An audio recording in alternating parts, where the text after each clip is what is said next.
Oye, ¿qué pasa? Me llamo Jerry Miller and welcome to the I Love CVille Show, baby. We got a fantastic program lined up for you. Alex Urpi is going to join us, the Presidente of Forward Adelante, the Latin journal that is spotlighting the Latin community, without question the best in the market. We're going to talk with Alex. We're going to talk about his entrepreneurial journey. We're going to talk about Olga Morris, an institution in Charlottesville, Virginia, and Fernando, who joined us on this program, barber extraordinaire, and how we got to this point with an interview with Alex. Guys, this show is going to be fantastic. The entire premise of this program is to spotlight the best of Charlottesville, Virginia. Before we get to Alex, let's thank Greenberry's Coffee and Shine and Roxanne Simmons. For almost 30 years, this company, which started with a beat-up Honda Civic and the McIntyre Office Park, has now become a global business. They have locations in Qatar, Saudi Arabia, Japan, Portland, Oregon, Washington, D.C. They are everywhere.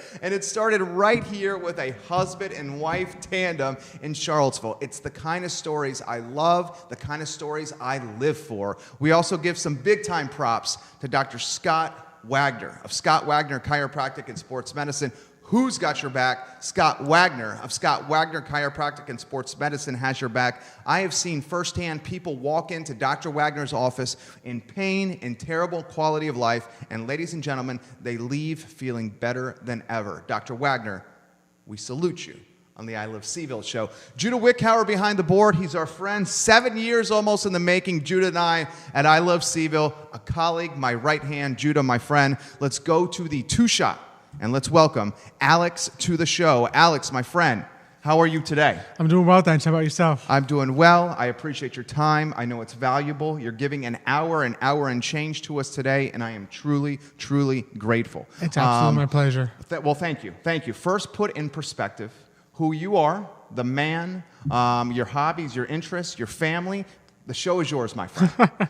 Thank you. So my name is Alex Urpi. It's Urpi en español. I am the president of Forward Adelante Business Alliance. So we're a nonprofit here in Charlottesville.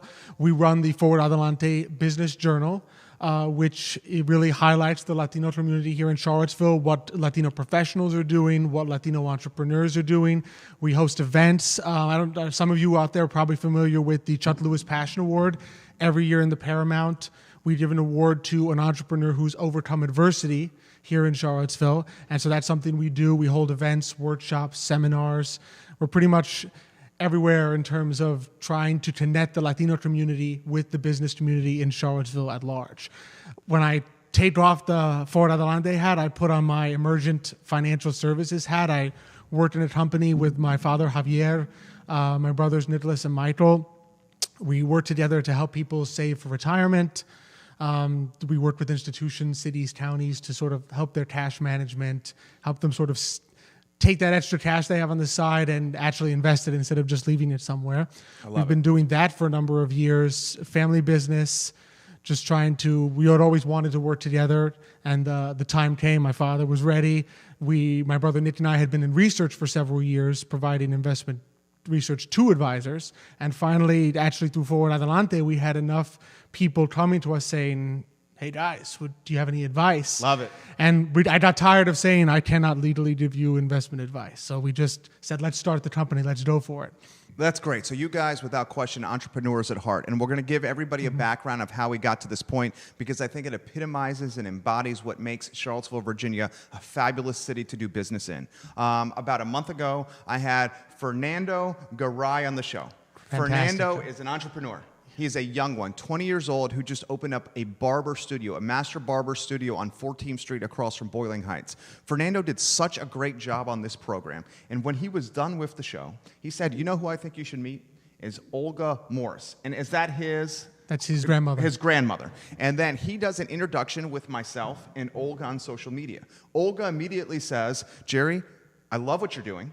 You're spotlighting Charlottesville, Virginia, and the best of Charlottesville, Virginia. I need to introduce you to Alex. And next thing we know, Olga is doing a Facebook message with me and Alex. And ladies and gentlemen, now we're here with Alex, spotlighting the Latin community, because this community is deep, it's robust, it's talented, it's full of entrepreneurs, and unfortunately, I think it does not get the attention it deserves. What they do with their publication, they are the market leader, maybe the only publication, maybe the only media outlet truly the first. Serving the Latin community. Can you talk to me a little bit about that? So it's an amazing story. I mean, back in 2008, when Olga is the founder of Forward Adelante. She's the vision behind what we do.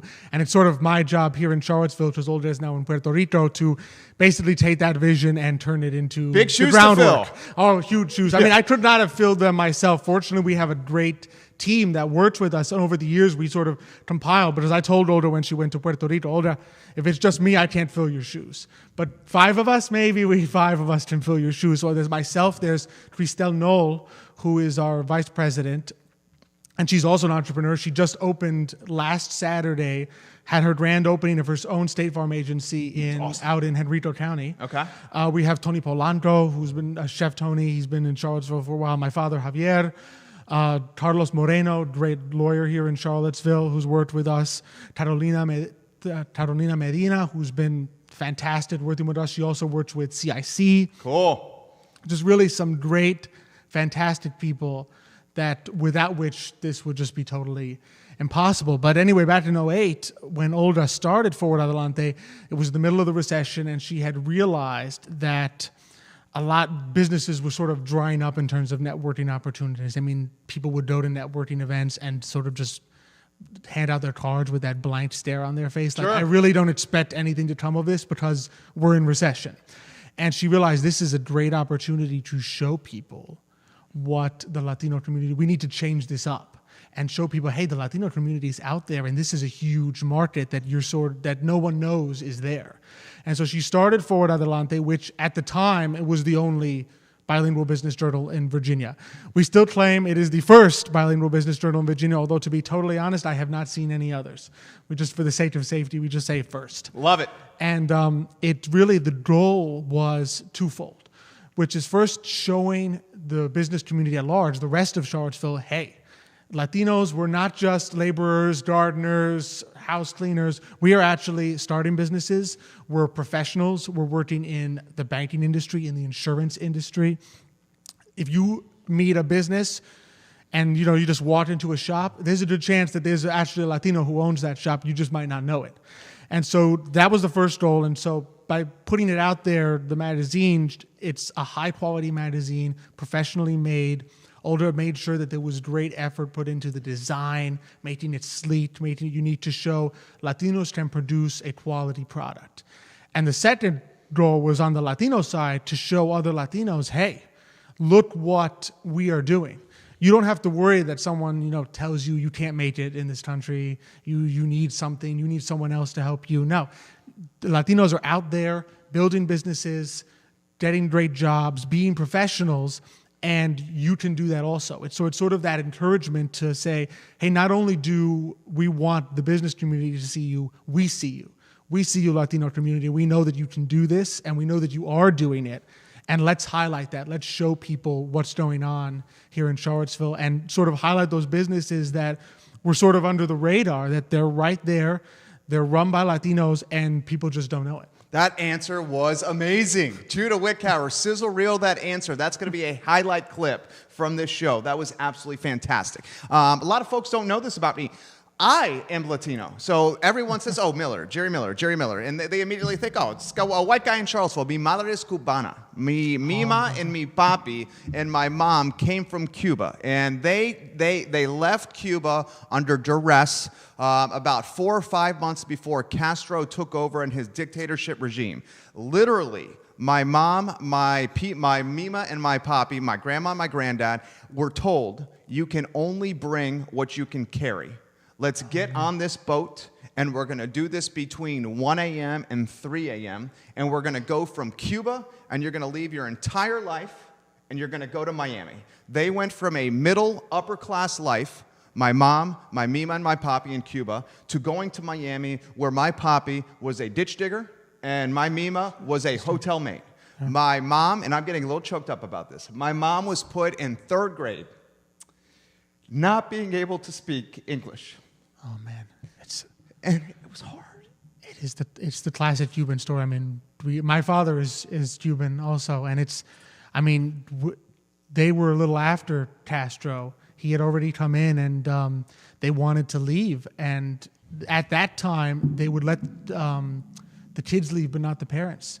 And so my abuelita, they put their 5-year-old son and their 7-year-old daughter on a plane to Spain, to family in Spain, not knowing if they would ever see them again. I mean, there was a good chance. My mom says that it was the hardest time of her life.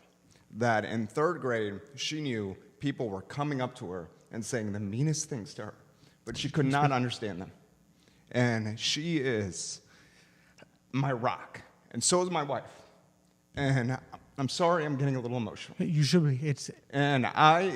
Why I am the man I am today is because of my mom.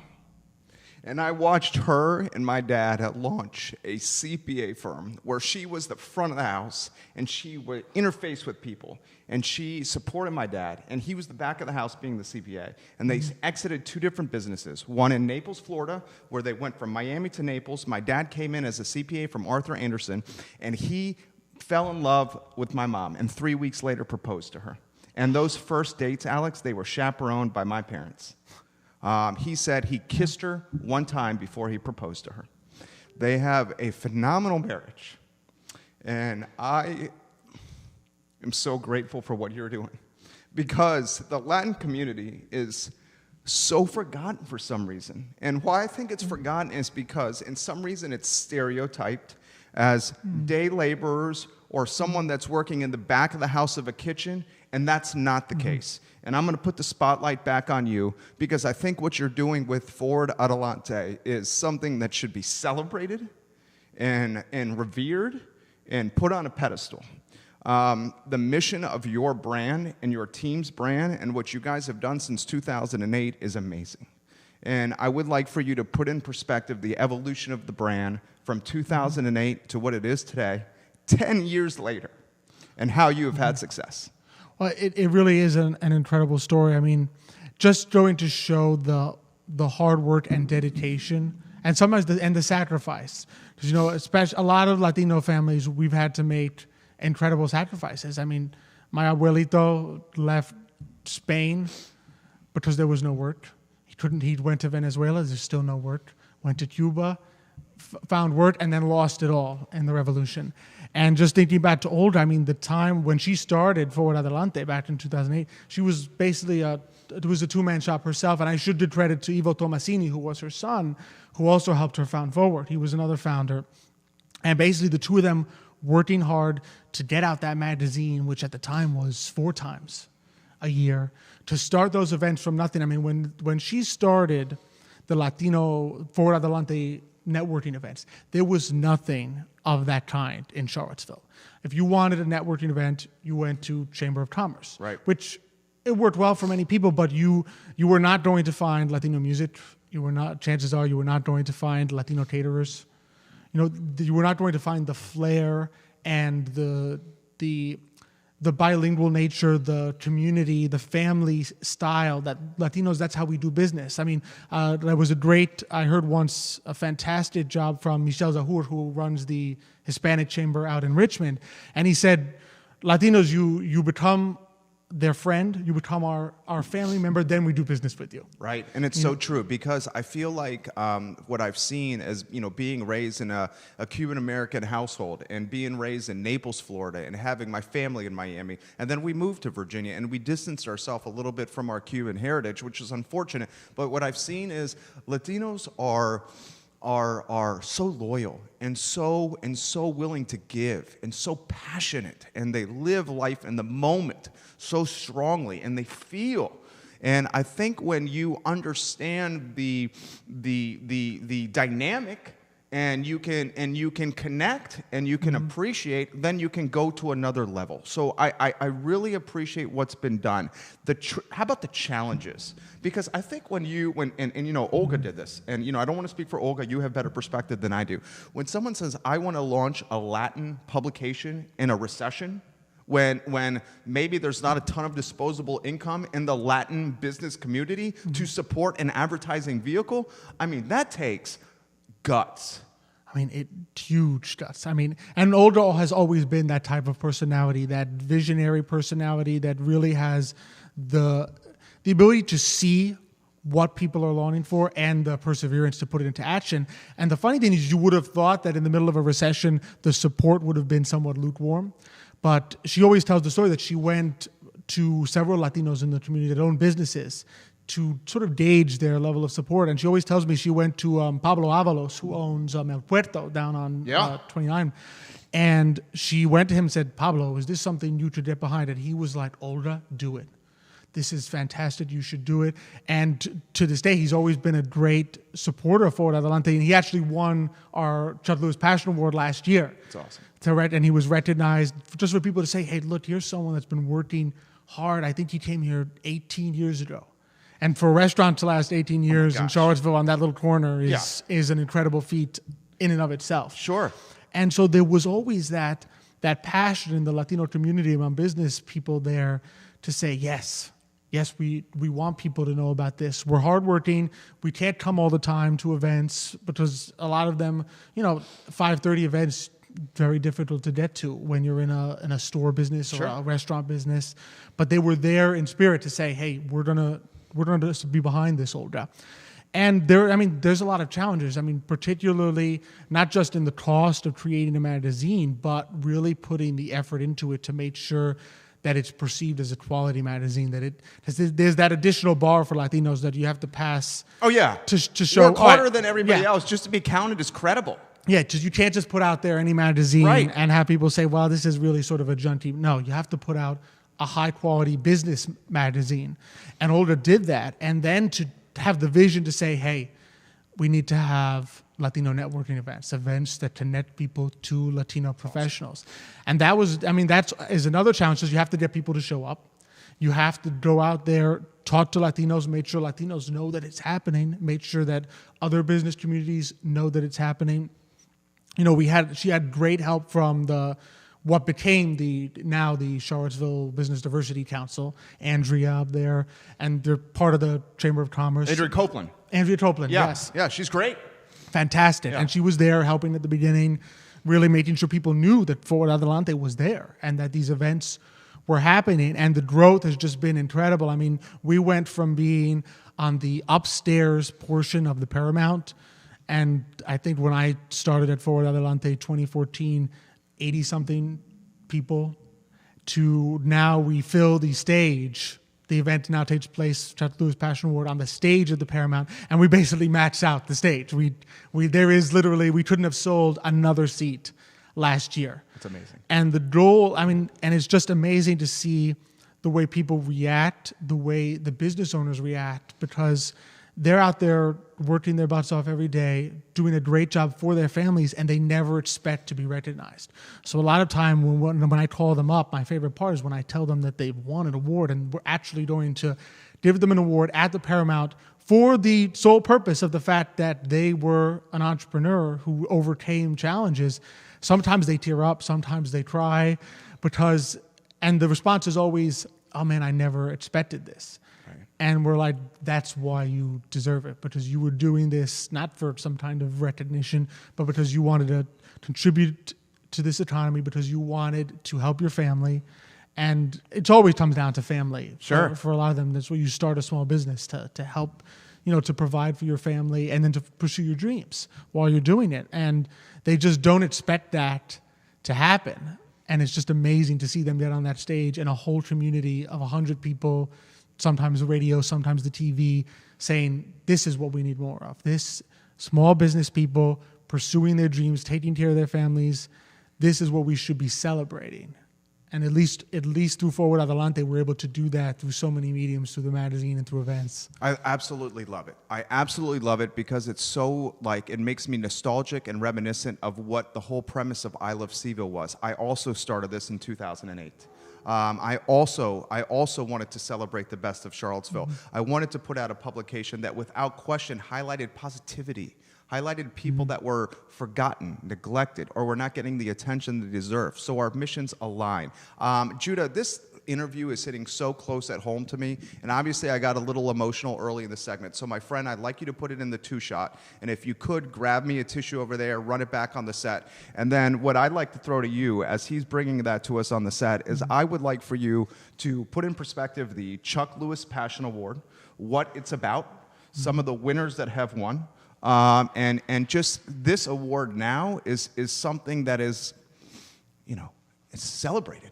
It's an award that, I know about it. I have heard about the award, which shows the importance and value of this award, Alex. No, it is really taken on. To be honest, it is my favorite part of what I do at Forward Adelante.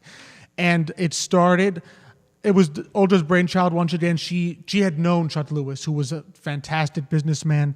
He really epitomized in Charlottesville what it means to come up through adversity and achieve success. I mean, he was an African-American man starting a business at a time when that was not easy to do. There were so many challenges, so many prejudices, and Oldra approached his family, and what a wonderful family. I mean, Charlie and Leah Lewis.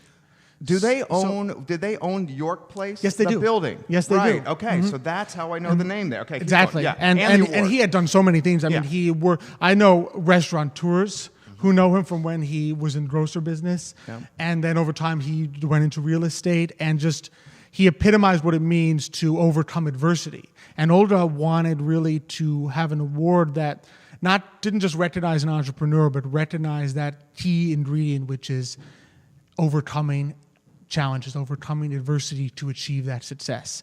And so the first recipient of the awards was the Lopez family that owns Guadalajara.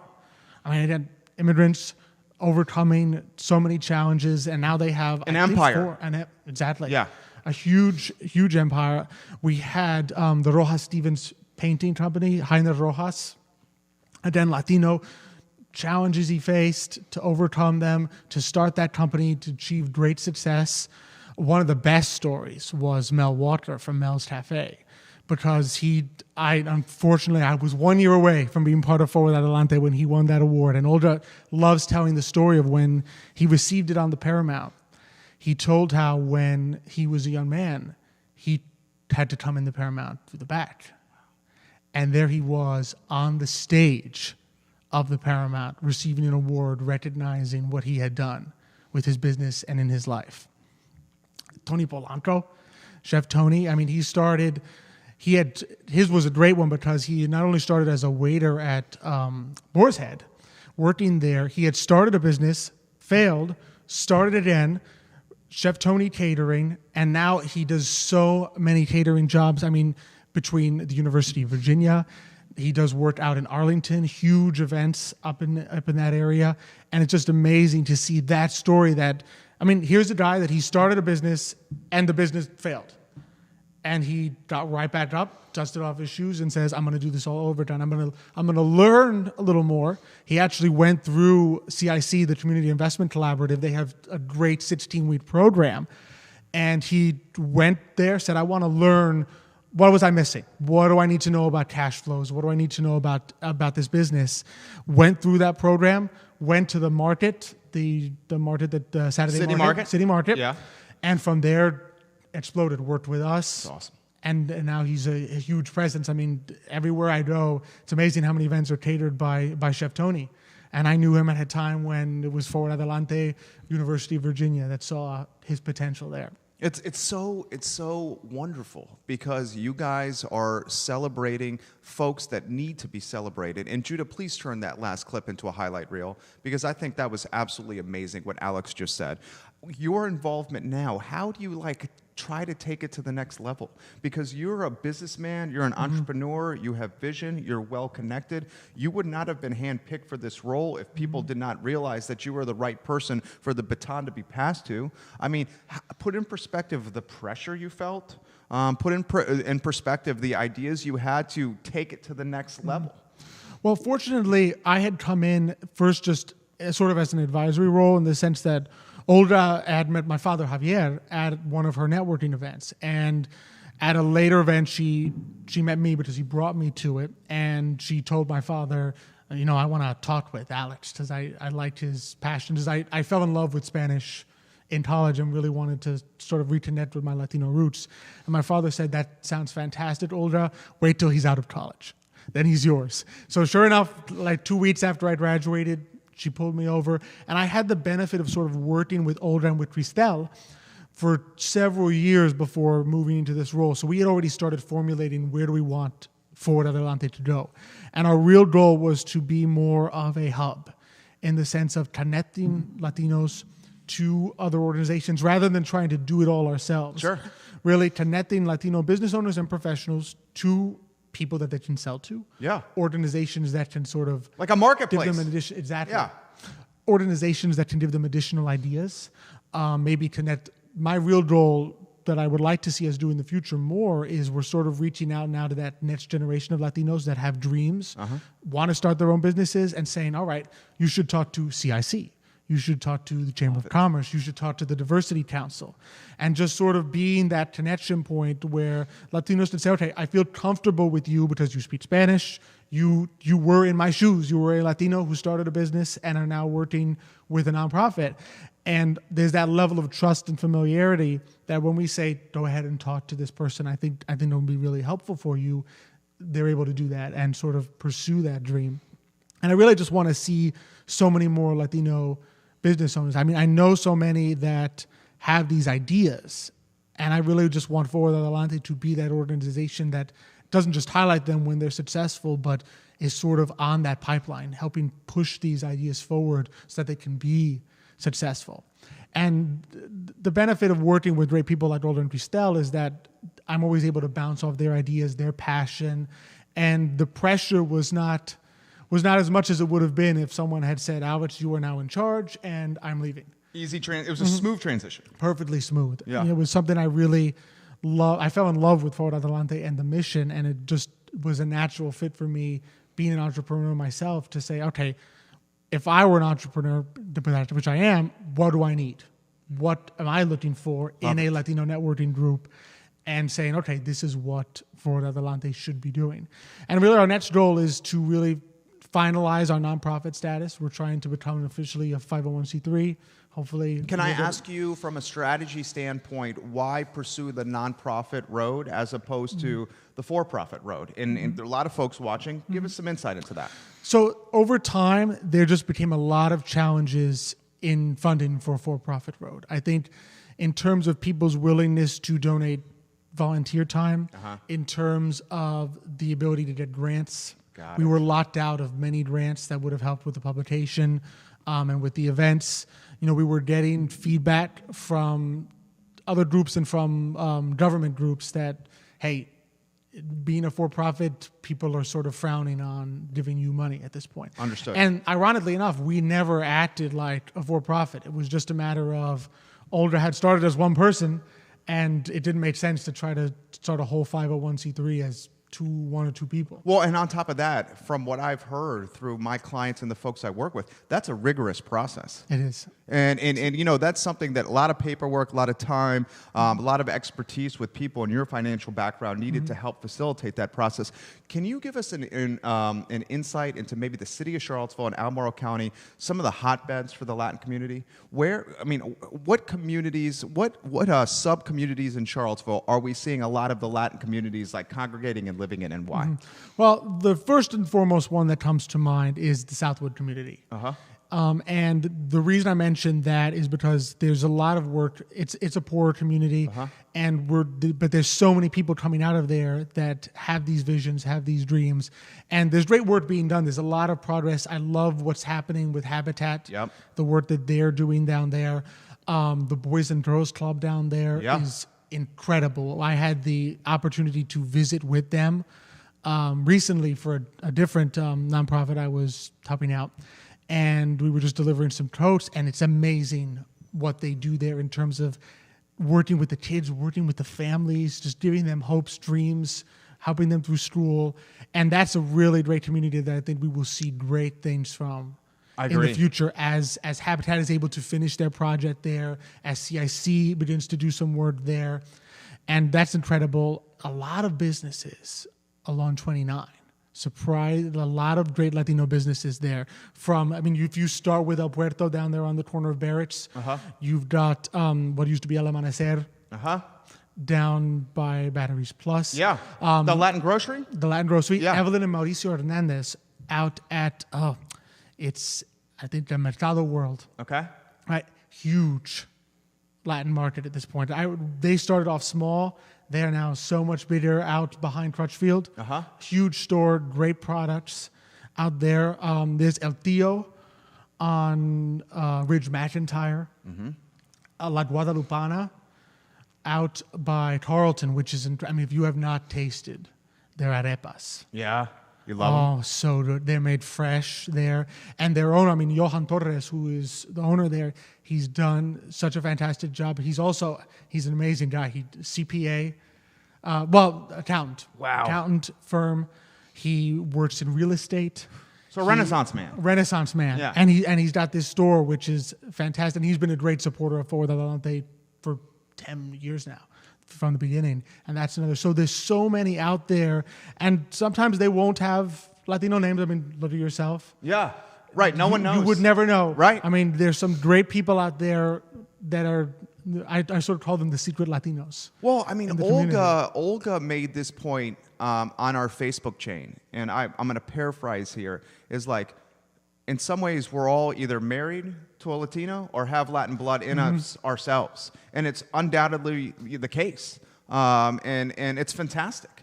And one of the things I want to ask about you is, you as an entrepreneur, I love entrepreneurs of any kind, whether they're restaurateurs, whether they're chefs, whether they have a contracting business. Any entrepreneur I appreciate, because 80% of small businesses fail in the first 3 years. And if someone is willing to take a chance and pursue it, I admire that. With your particular profession, as someone who works in financial services, put in perspective when the Latino community in Southwood or young Latinos in our community see you, who is undoubtedly a leader. You're the president of the Latin Journal. And they see you in financial services. That, in some ways, I feel like, offers a different perspective. And that Latinos, the young Latinos, it doesn't have to be restaurant. It doesn't have to be home services. It doesn't have to be, landscaping. It could be, you are dressed incredibly well. You're wearing a jacket, you look sharp. Occupational hazard. Yeah. Put that in perspective of how, do you understand obviously you do, but as a leader in the Latino community and also someone in a financial services, of how that's going to open up eyes for the Latino youth? And I do understand that. It's part of why I try so hard to make sure that my leadership role with Adelante is that of a service leader. Because I know if people are looking at me, towards me as an example, what I need to do is show that being a leader is more than just like taking all the credit for things. It's about actually doing things, serving the organization and the community that the organization is meant to serve.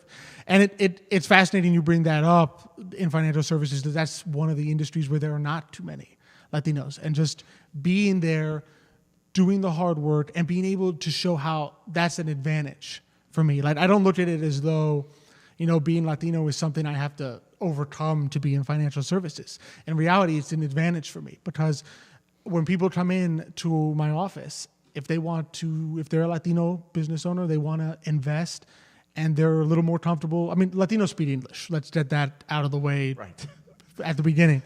But if they're more comfortable with certain words in Spanish, financial jargon is tough enough for English speakers, let alone original Spanish speakers.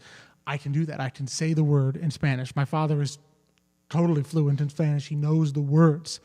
And so just being able to make that a totally comfortable environment, and to be able to relate, because, a lot of Latinos, we come from countries where investing is not what you want. I mean, you don't really trust financial institutions. And I don't mean to interrupt you here. My grandfather, Poppy, I remember, and let's thank some people for joining us. Joan Baxter says, Alex, you rock. Thank you, John. Andre Xavier, thank you. He says he's Latino, he's from Brazil, he's an entrepreneur. Lauren Linsky, Sarah Hill Buczynski, Ray Cadell, Constance Wyatt, James Watson, Noel Jurgensen, Jay Wyant, Mike Shaver, Tim Ryan, Chris Turner, John Gilmore. Thank you for joining us. Share the feed, like the feed. Let's put a positive spotlight on Alex and Forward Adelante. Like and share the feed for us here. My grandfather, I remember because my mom and dad, like I said, when I was young, they were launching a CPA practice in Naples, Florida. My dad came down the eastern seaboard from Arthur Anderson in Washington, D.C. to audit a bank in Naples. And at that time, my mom was serving as front of the bank teller, like manager of the tellers. And she had to work hand in hand with my dad as he was auditing this bank for his position at Arthur Anderson. They quickly fell in love and had chemistry, and 3 weeks after meeting, my dad proposed to my mom, despite having dates that were chaperoned by Mima and Poppy, despite only kissing her once, and now they're 40 years. Oh, God bless them. It's amazing. Yeah. God bless them. It's amazing. Where I'm going with this is, my mom, my Mima, and my Poppy raised us, and I remember seeing Poppy and his money. They had no money, and the money they had, he tucked under the mattress. Under the mattress. Under the mattress. And at the time, as a kid, I'm like, why is Poppy putting his money under the mattress? And it's because he didn't trust banks. He didn't trust financial service. He didn't have someone like you who he could identify with to say, Esteban Gomez, this is what you need to do with your little disposable income. And you know what? That guy, God, what is happening to me? That guy, when he died, he left $20,000, $10,000 to me for my UV education, and $10,000 to my brother for his UV education. His life savings when he died. God bless. $20,000. So where I'm going with this is, if Poppy had someone like you, maybe that 20 is 40, 60, 80. I applaud you. We need more people like you. Help me put this in perspective. No, it really is. I mean, we come, let's face it, a lot of us Latinos, we come from places where either the inflation becomes so rampant that you put money in the bank, it's gone. Some place like Cuba, I mean, my abuelita, in one day they changed the currency and everything they had in life was worthless. Right. So that you go from having a nice little business, they were seamsters, tailor makers. So in one day you go from having your own small business to everything you own is worthless. You got 10 cents to your name. And a lot of times, you'll meet with Latinos and they'll say, you talk about insurance or something like that. Cristel told me this story, and they'll say like, no quiero endrogarme. I don't do drugs, because they see insurance like, well, someone's going to steal my money. Right. And the sad thing is that the entire, particularly retirement planning, it's engineered to help the less well off. I mean, in an IRA, you can only put $5,500. So if you're a millionaire, an IRA doesn't help you any. Right. But it's there to help someone who's starting a small business for whom that $5,500 is a lot of money. And it pains me to see Latinos fall behind in retirement when all these instruments are there set up to help them. And the only thing standing in the way, the barrier, it's not linguistic, it's not ethnic, it's cultural. It's just a matter of having another Latino to say, look, I totally understand your trepidation. This happened to my abuelito too, and to say, don't worry about it, because this country is not like those.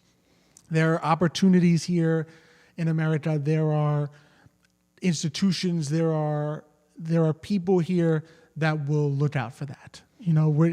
There's a great story about two Cubans who were talking to an American after the revolution, and the American was saying something along the lines of, man, don't you die? I feel so lucky that I'm here in America.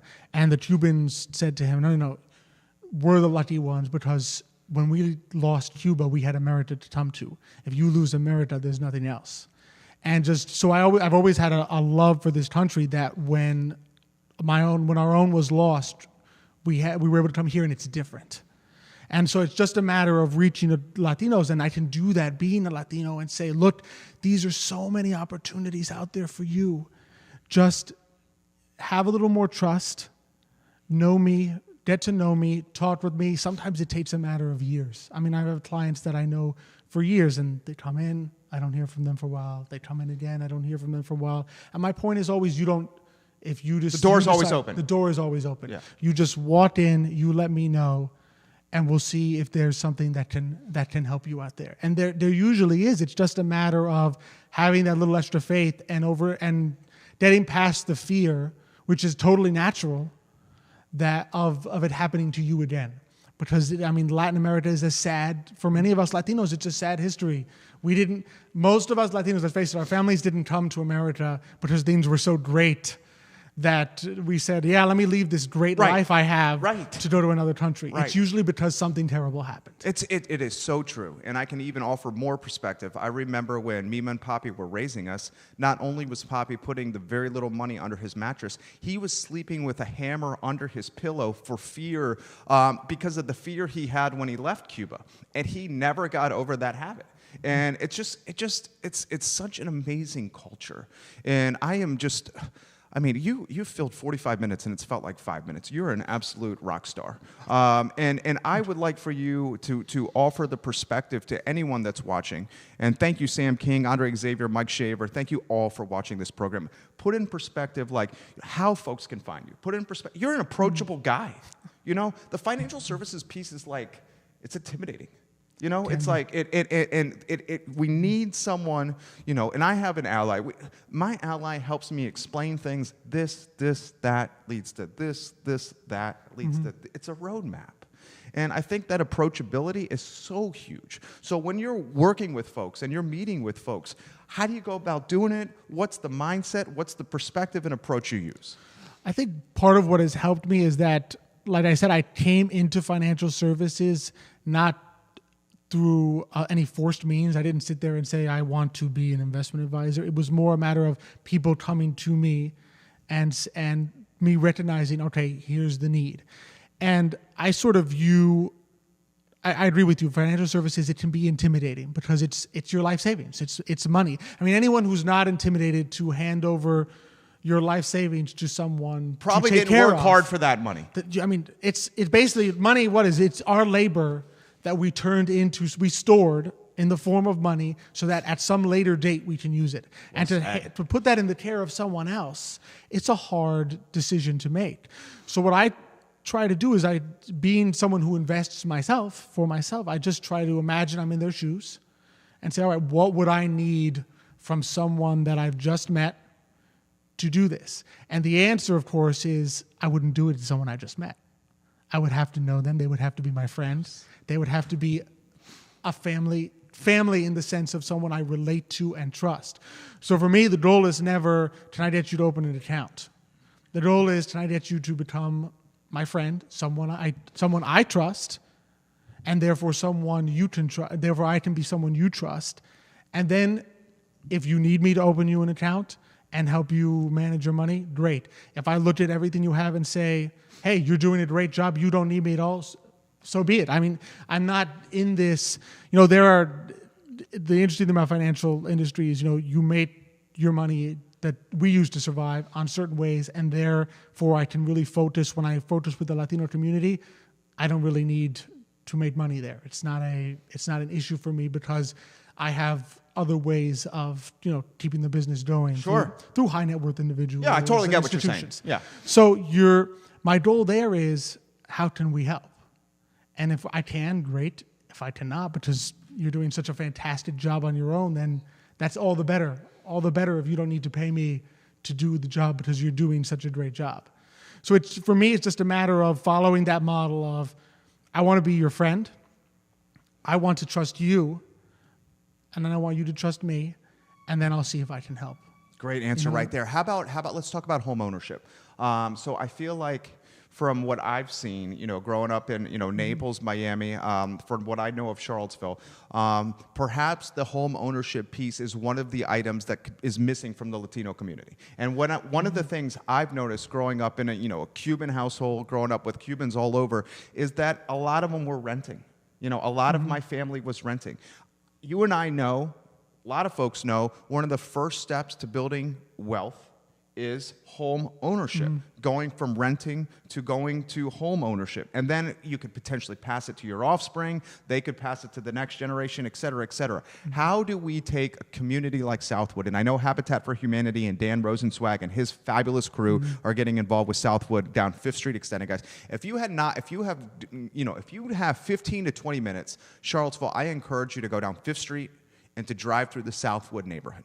I think perhaps initially you will be shocked and surprised. And then after you're shocked and surprised, you're going to see a sense of community that's maybe second to none. And I can put that in perspective in that I had a package. I live across the street in the Redfields neighborhood. And mistakenly, one of our packages was delivered to Southwood. Fabulous new car seat that we needed for our son to go up to the Eastern Seaboard to visit my in-laws on Long Island. I got a phone call from a fabulous Latina in Southwood, and she said, "We have a brand new car seat. It's not even out of the package, and your name is on it. Would you like to come and pick it up? We'll hold it for you."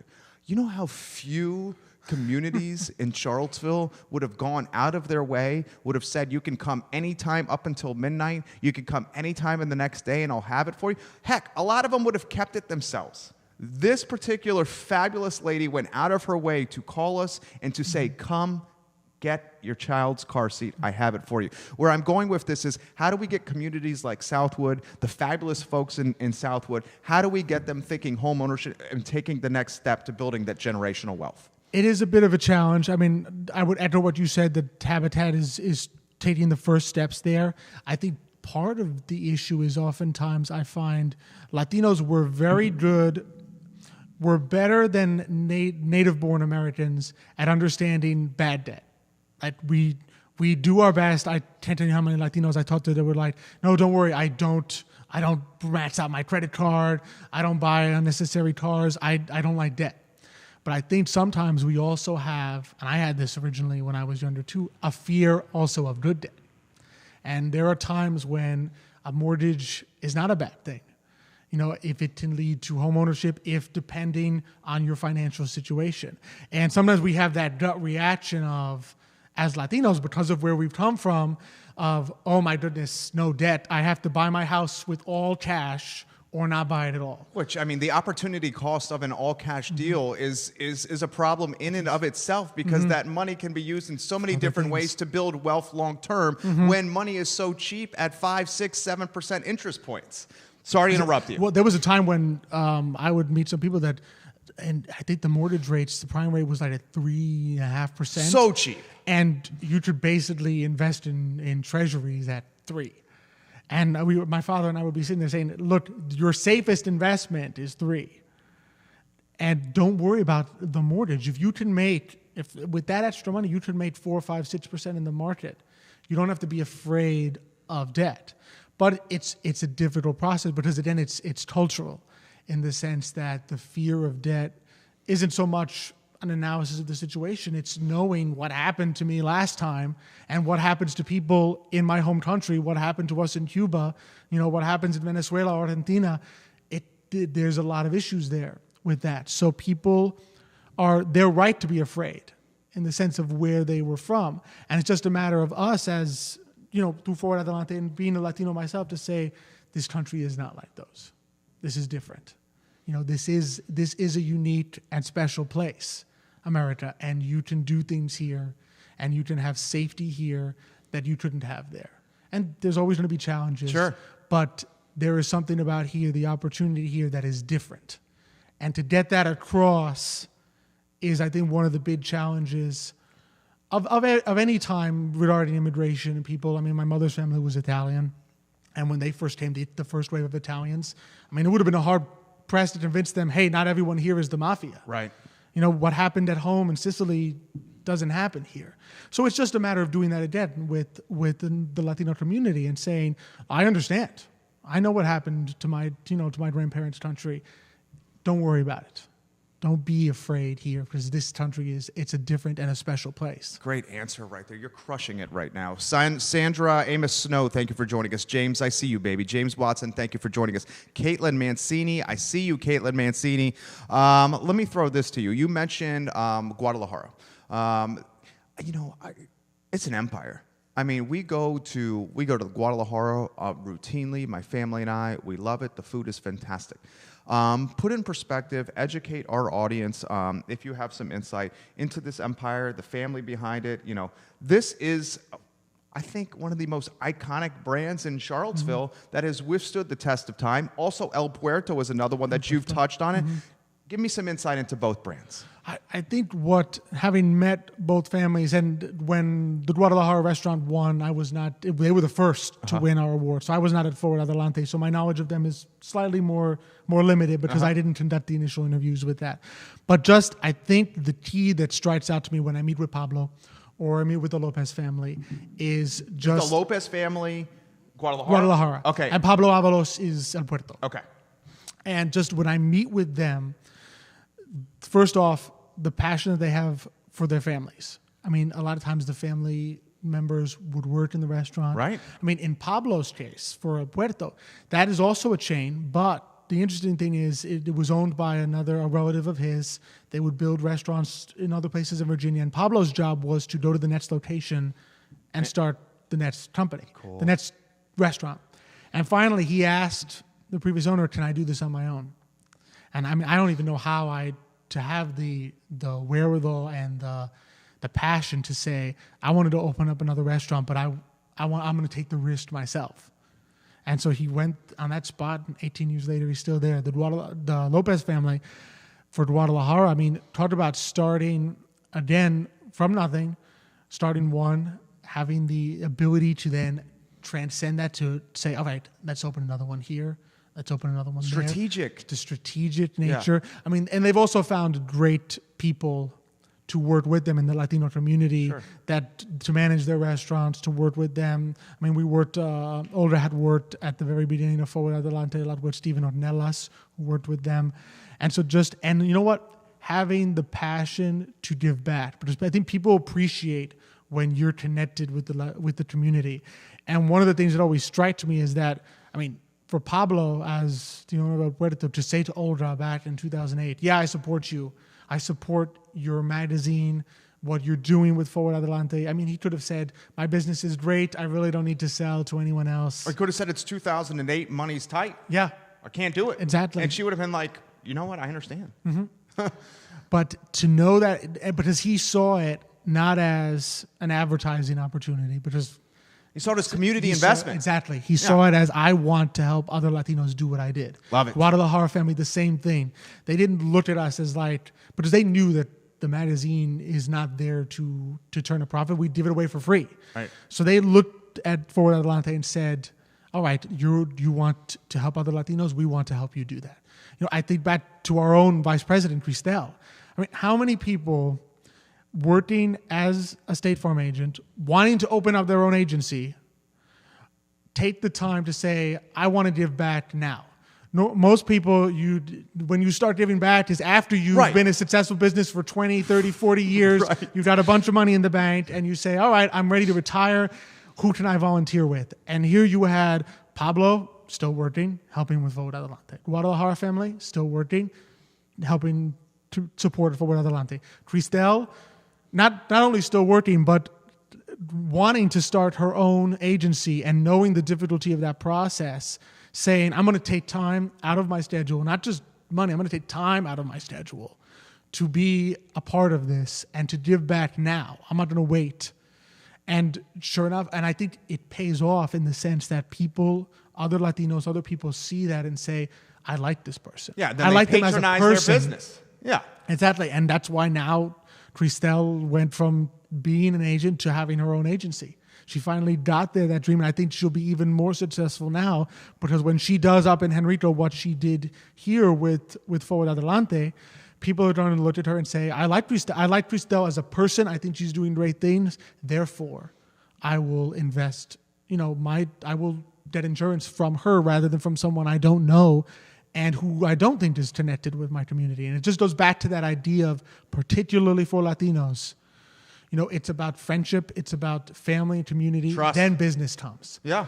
Business is not the beginning. You don't do business with someone and then become their friend. You want to know that someone is your friend, is a good person, before you can give them what is precious to you, which is the fruit of your labor that you've stored up in these little dollar bills.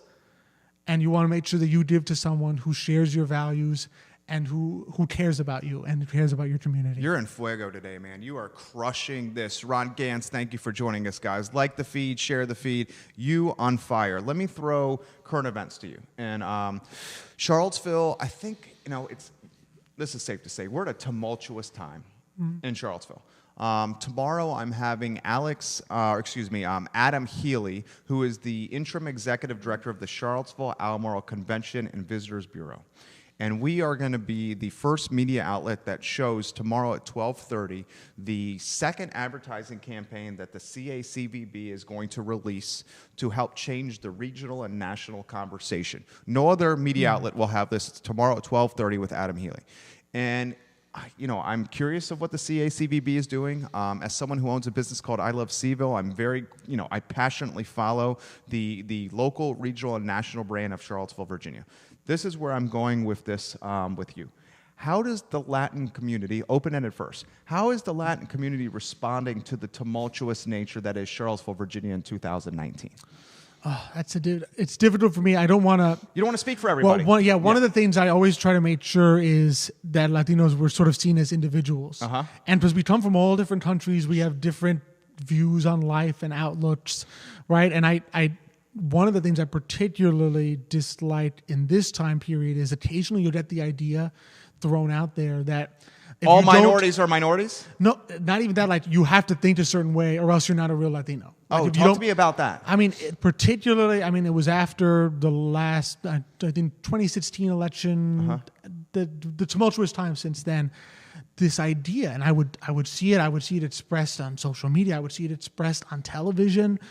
People would question the Latino-ness of someone who was clearly Latino, surname from a country, on the basis of, well, you don't, a lot of, that's an idea that Latinos shouldn't have. Or for example? It happened, I think there was a rumor going around after 2016 that I think 30% of Latinos had voted for Trump in the election, right? And the number ended up not being that. It was a rumor. But there was a lot of idea like, race traitors, these people aren't real Latinos. And I'm like, I don't care who you voted for. You don't challenge someone's ethnicity or say that you can't be a real Latino because of your political views. You're a Latino because of your culture, because of your family, because of what brings us together, not because you're obligated to vote a certain way or think a certain way or practice a certain way. And that's part of why, Forward Adelante, we're not a political organization. We're totally apolitical because we don't care. We don't care. I mean, individually, we all have our own beliefs, right? Yeah. But our job at Forward Adelante is to help Latinos that want to be entrepreneurs.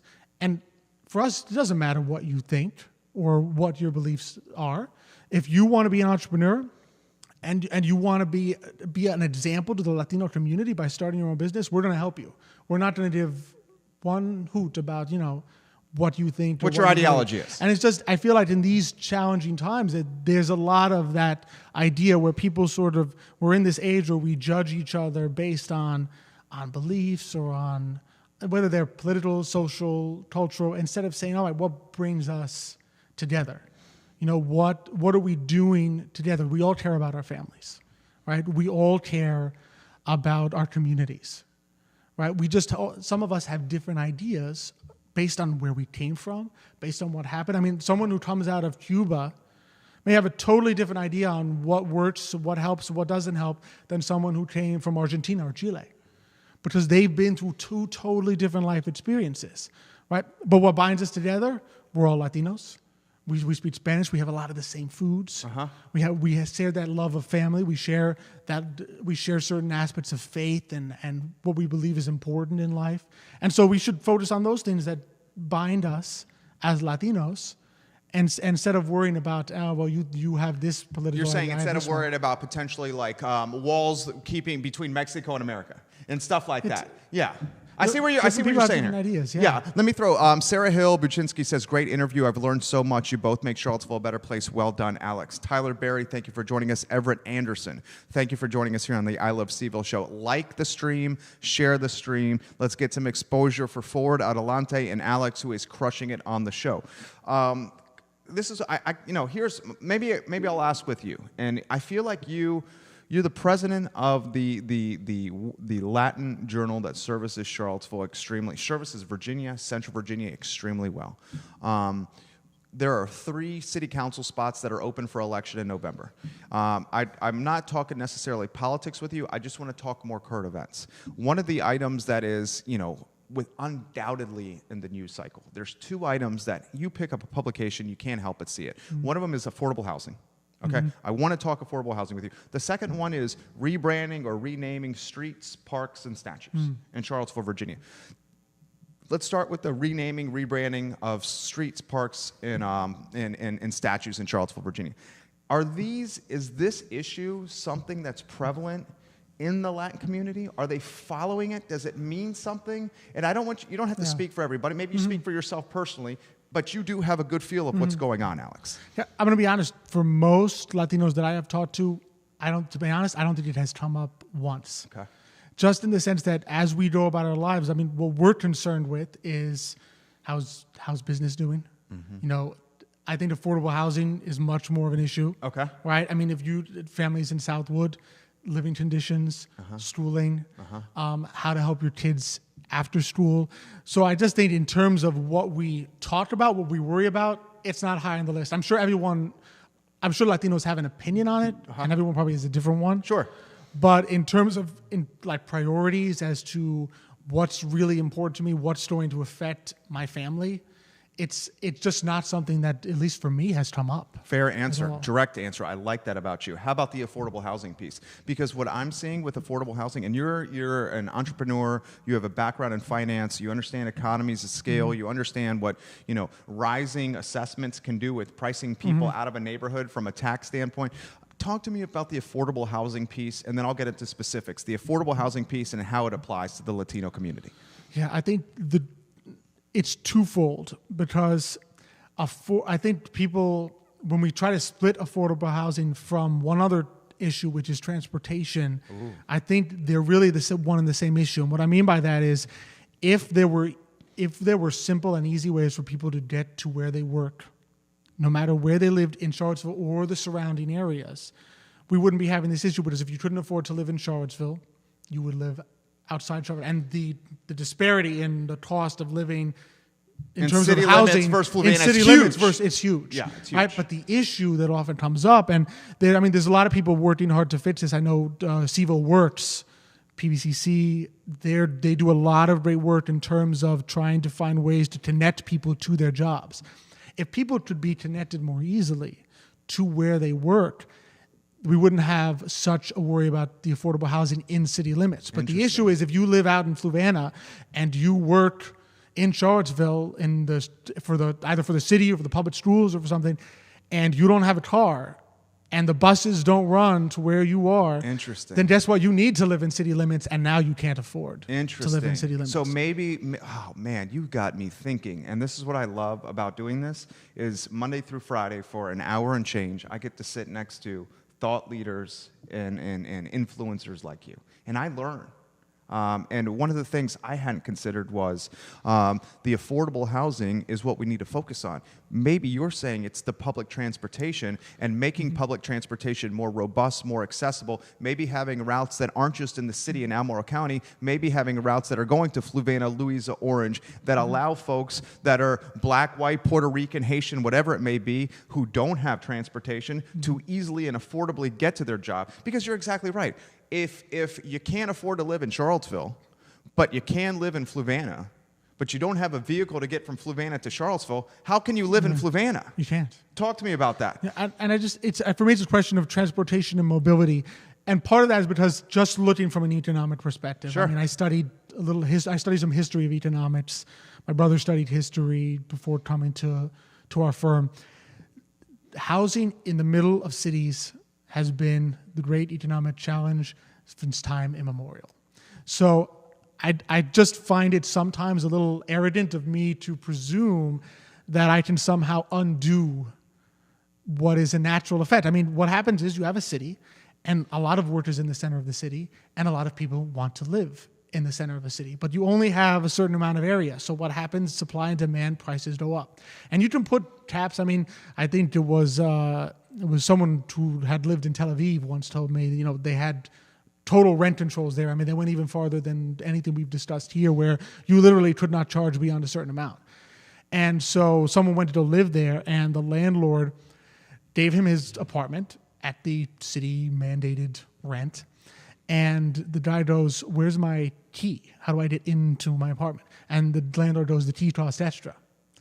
And it's because that's how he was monetizing his model. Exactly, because interesting. You can try to control it, but the economy is always going to find a way, either underground capitalism. I mean, you can't. When there's only a certain amount of space and more people that need the space than there is space, something's going to have to give, whether it's a line or a waiting list or money. And for a lot of people, money is the easiest one. I mean, a lot of people would rather pay more money than be on a waiting list to get somewhere or to get what they need. So for me, it's the question always comes down to what's a problem that I think we have a best chance of solving. Interesting. And I think it's easier to solve mobility and transportation than it is affordable housing. I could be wrong. I've not been in politics. It just strikes me as easier to control. It's within the city's control to determine, and the county and the surrounding areas to determine how do we connect to each other. It's a lot harder to control an economic force that has been working to push up rents since the first time that three men and three women decided to make a little village somewhere.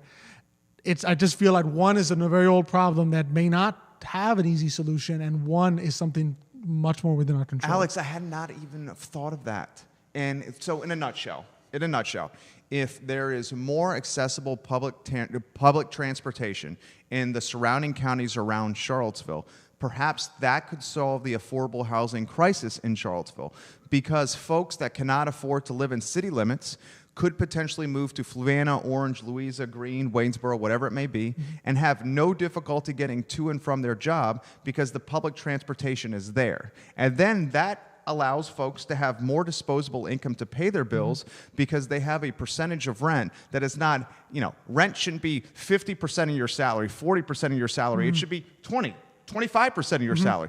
Is that what you're saying? That's what it seems to me. I've not, like I said, I'm not an expert in it, but as I think about it, I just sit there and say, one seems very unsolvable to me, or at least no one has solved it in 2,000, 3,000 years. And the other, it's just a matter of people talking to each other. It's a matter of counties talking to each other. Where does because I don't know about you, I actually don't know where a lot of bus lines run. I don't. In Charlottesville, Albemarle, I mean, are there even connecting buses? I don't know. Right.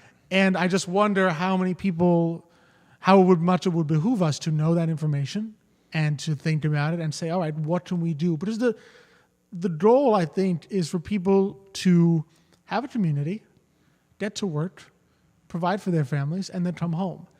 And I'll bet you there's a lot of people living in Charlottesville today that don't really want to live in city limits. You are crushing it. I wouldn't want to live in city limits, right? And I know some people who don't want to live in city limits, but they have a hard time getting here. Because they may not have a vehicle. Or if they have a vehicle, it's sort of run down and it's tough to get to, or doesn't work all the time. Yeah, and a lot of folks that, and Sarah says great point, Andre Xavier says great point. I mean, you're getting some serious props for this. And here's the other problem. When you cannot afford to live in Charlottesville city limits, so you choose to move to, say, Fluvanna, Louisa, and Orange, yet you still have to commute to Charlottesville for your job, the opportunity cost of your time and the money out of pocket for fuel and wear and tear on your car is probably going to counterbalance the money that you're saving by living in Fluvanna, Louisa, and Orange, as opposed to the rents that you would have in Charlottesville when you could just hop on a bus. Exactly. It's crazy. And this is the kind of stuff that tremendously intrigues me. And you just opened up my mind to something. I'm seriously, you opened up my mind. We have filled 70 minutes, and I think it's felt like, at least for me, it's felt like 10. And This is an interview I will never forget. And what I like to do is give you a platform to tell everybody in Charlottesville about Forward Adelante, and we're going to close with that. This is the camera I want you to look at. We're going to turn this into a highlight reel. Okay. You are the president of Forward Adelante. You took over for Olga Morris, the founder, in 2008, and you and a team of people are building a brand and an epicenter of commerce, of networking, of connection, of positivity, of celebrating entrepreneurs that are Latino. My friend, tell us about Forward Adelante, how we can find it, the mission, the folks behind it, everything. Okay, so the mission of Forward Adelante, which is the premier Latino networking group in Charlottesville and the first bilingual business journal in Virginia, is to bridge the gap between the Latino business and professional community and the business and professional community at large in Charlottesville and in Central Virginia.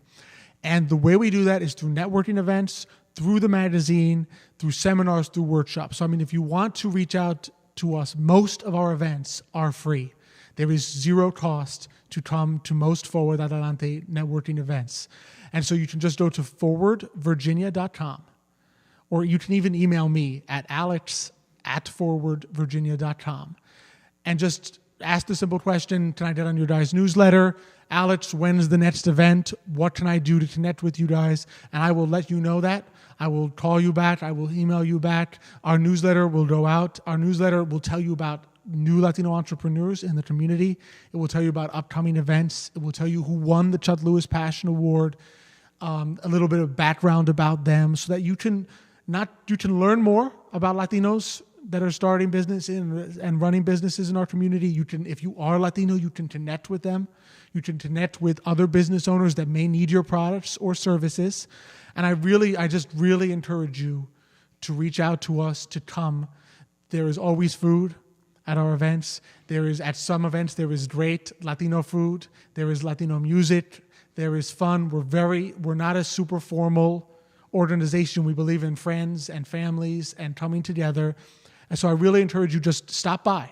Stop by at one of our events for 10 minutes.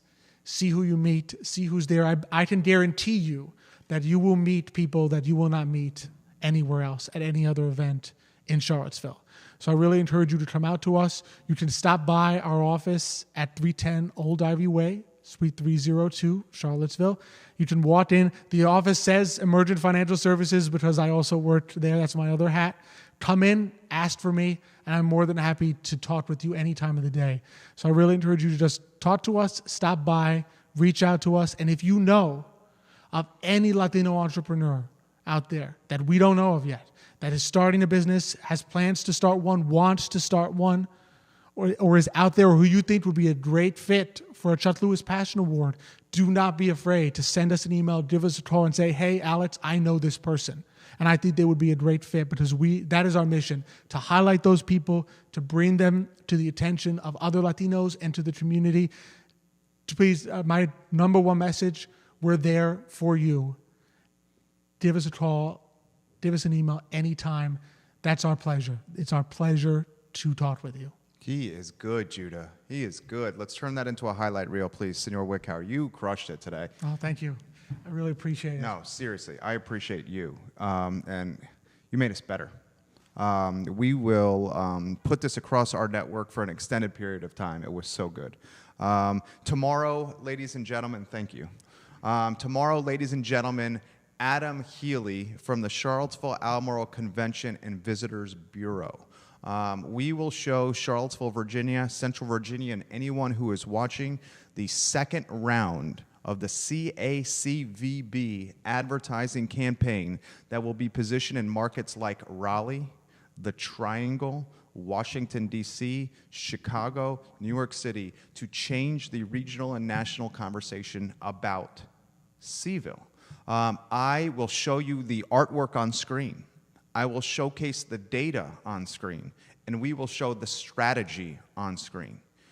You will get this first here on I Love CVille. 12:30 tomorrow is something that you should be putting right now in your phones, because if you live in this community, if you have a business in this community, if you rely on a paycheck from this community, this campaign is going to go a long way in determining our futures. 12:30 tomorrow on the I Love CVille Show. Alex crushed it. Olga Morris, thank you. Fernando, thank you for helping network and put us together. My name is Jerry Miller. I close the show the same way every time. Please, Charlottesville, Virginia, be good to each other. We'll see you tomorrow at 12:30 on the I Love CVille Show.